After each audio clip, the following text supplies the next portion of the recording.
You've probably heard it said that most people don't leave jobs, they leave managers. Hey everyone, it's Emily, the Career Catalyst. I wanted to talk a little bit about that today because, first of all, I think it's really true. And second of all, there are some things that you can do about it if you are suffering with a difficult manager. So I don't actually know the numbers. It's kind of bandied about out there, but it does appear that it is more typical that people leave their jobs because of someone like a manager than because of any other reason. And I can tell you from personal experience, that is typically why I have left my jobs. And so I think it's kind of a pattern that we can see emerging, but there's no really easy way to tell, of course, because it's not like there's some great aggregator HR organization that's pulling all of that together and knows the reasons that people always leave jobs. That said, I think if you did a little poll of your friends and your family, you would find that primarily that's what people are giving for their primary reason for leaving work. We don't enjoy being around people that we don't respect or don't like. And what happens fairly often is that managers kind of fall up. So you get a lot of people in those roles who really shouldn't be there, but we have this kind of myth that they're following about, success, meaning that every few years you get a higher position title. So there are a lot of people out there who really shouldn't be managers, and there are a lot of us out there who are being managed by those people. Now, if you're having a difficult manager, there are a few things that you can do to try to keep your sanity for a bit longer until you can find something else. Though, of course, it depends a bit on the situation. And so kind of your worst case scenario is if you have a manager who's a bully. And first of all, if you do, I want you to know that it's not your imagination. This happens kind of a lot. And it's a hard deal to navigate because as the person who's being bullied, you a little bit sort of relatively powerless. That said, you're not actually totally powerless. So you can do a handful of things in that case. So I would begin certainly by investigating what your organization's policies are on workplace bullying. And if you have one, or if there's something similar, then what you're going to want to do is really begin documenting these cases of times you're bullied. And most frequently, what you're going to find, of course, is that these events happen when nobody else is there. The things that happen in more public spaces are usually more subtle and sort of play upon things that have gone before. But really do begin documenting it, because that's the only way you're going to be able to make a case to HR that grants you some kind of protection or some other action. So just really begin documenting it. The other thing that writing it does for you is really make you remember that you're not the crazy one here, that this isn't on you and you haven't done anything bad.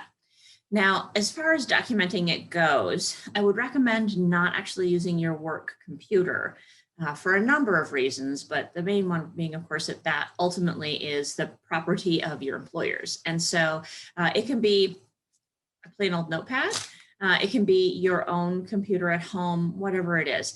I would tend to favor more of something like a notepad because you wouldn't want to, drop your phone and break it and have all of your notes gone. And if you're doing it on your home computer, then if you're going into the office these days, that does mean that you're then waiting until you get home to make those notes. And I think that's probably not the most powerful way because in the interim, you've cogitated on what happened. And if you just kind of capture it pretty quickly in a notepad or something, then you get the kind of raw play out of what happened. So if you're documenting something like that, be sure you're adding details as closely as you can capture what your responses have been and that sort of thing.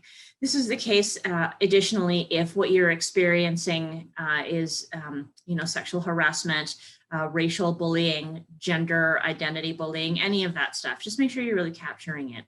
Do be aware, though, that gender identity is not protected in all states. And so you'll also want to know if it is protected in your state.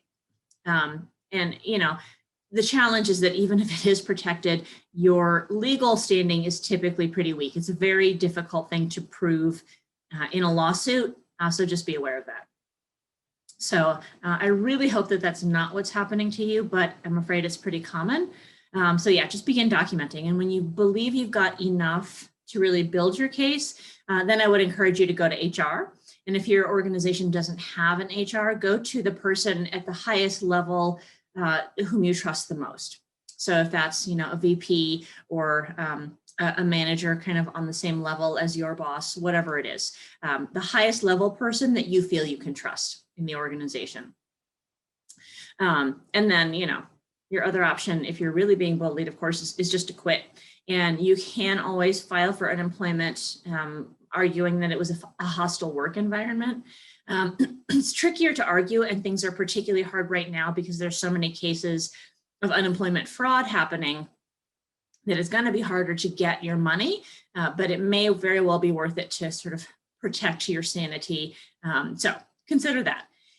If what you're dealing with is just a person who shouldn't be managing, but isn't kind of overtly cruel or bullying, then one of the things I'm going to recommend is kind of managing up. And I know that this is a greater burden on you, but it is going to be the thing that allows you to stay in this job until you can find something better. So that's going to include documenting again, because that's just the way of the world. And so a number of things you can document. What I used to have to do when I had to manage up was, among other things, I would write an email at the end of every interaction I had with my supervisor. And that was because my supervisor is a person who's a terrible, terrible, terrible communicator. She's no longer my supervisor, thank goodness. But just like what she said and what she thought she said were often vastly different. And then she was also not good at listening. And so what I said was not what she heard. And so this was very challenging for me because I'm naturally a very easy communicator, very comfortable with communication. And so what I found I had to do was, at the end of every single interaction I had with this person, I had to then compose an email. And it said, here is what I understood. Tell me if I'm wrong. Otherwise, I will take these actions. And again, it was very labor intensive, and I hated that I had to do it. But it was a pretty good way to kind of get over the worst of that. And then I was protected, because if my boss then came to me and said, you did this wrong, I would say, well, I emailed you, and I could pull it up. And that was nice about the email. It was, I had proof. I could pull it back up, and I could say, I sent it to you on this date. I didn't get a response.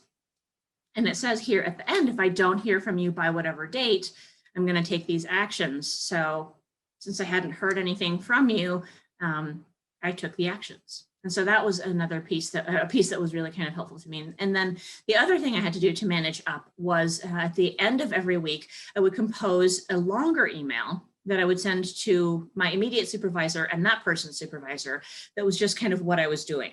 So it would be projects I had finished that week, with any notes like I came in under budget or ahead of schedule, or this got really great feedback, whatever it was. And then the middle section would be things that I was working on and kind of when I expected to have them done, and any resources I needed from upper level folks. And then the third section was places where I was stuck and why I was stuck and what I needed my management team to do in order to move it forward. And it felt kind of crummy to have to copy the next level boss. But when I tried doing it with just my immediate supervisor, because that person was such a poor communicator just globally, nothing was happening. And so I know that she was doing some outreach to the people that I requested that she speak to, but she was doing it in such a terrible and awkward way that they didn't understand what she was asking, or she would say it in a way that was really offensive to them. And so they would refrain from taking action.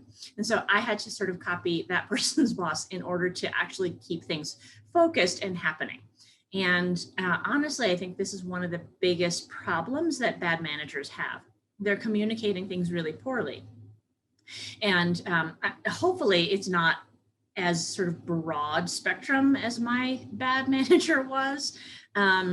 Usually it's just something like someone is too conflict averse to actually say no to other people, or doesn't argue your case strongly enough, or whatever it is. But keeping these kinds of records and sending it out to the people it needs to go to will keep things manageably good for the shorter term.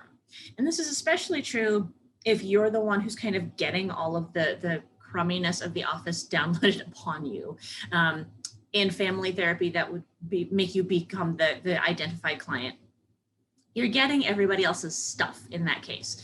And it's not fair and it's not right, but keeping your own records that way and kind of sending that word out to people in levels of higher power than you will help sort of tamp the craziness down just a little.